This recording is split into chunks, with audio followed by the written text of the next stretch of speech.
11, with the engine ticking over softly right now out on the grass at Show Center, is powered by an 1800cc Subaru engine. Took about 500 man-hours of work for Glenn to screw that airplane together. It came from a kit like a lot of these airplanes do. And if you look at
But let's face it, we were all introduced to World War I aviation, not by the Red Baron, not by Rene Franck, not by Eddie Rickenbacker, but by Snoopy. In the 1960s, we all knew that Snoopy flew put into the service of their choice, not yours. And so a lot of pilots thought, you know what? What we need to do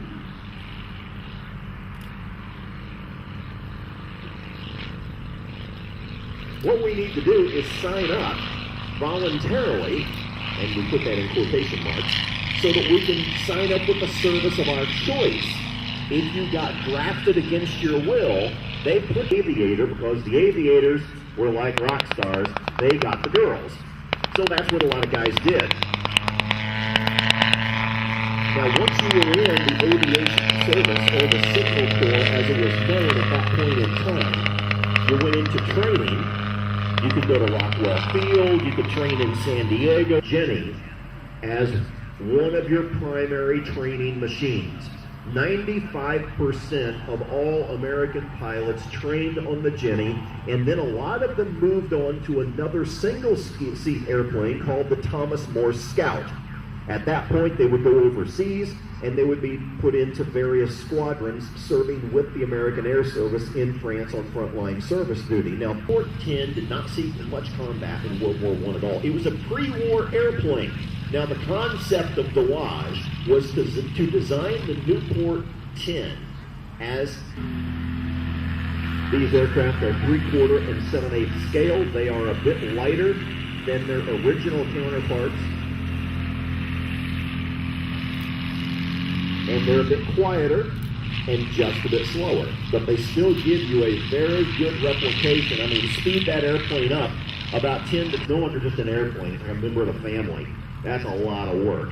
And it's painted up in a British paint scheme from 1916, which is perfect and typical because in 1916, the Southwest Pup was one of the primary fighters that was used by the British Air Services.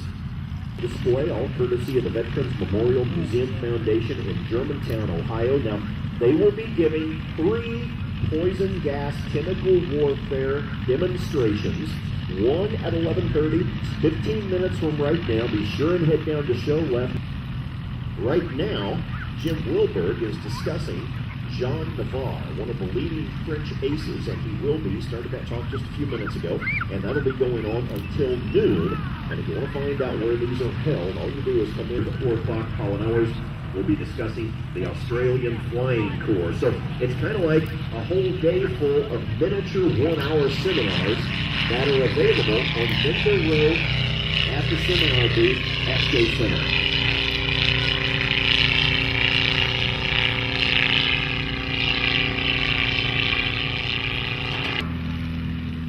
In a camouflage colored SPAD 13, kind of talking about you when you were in the air.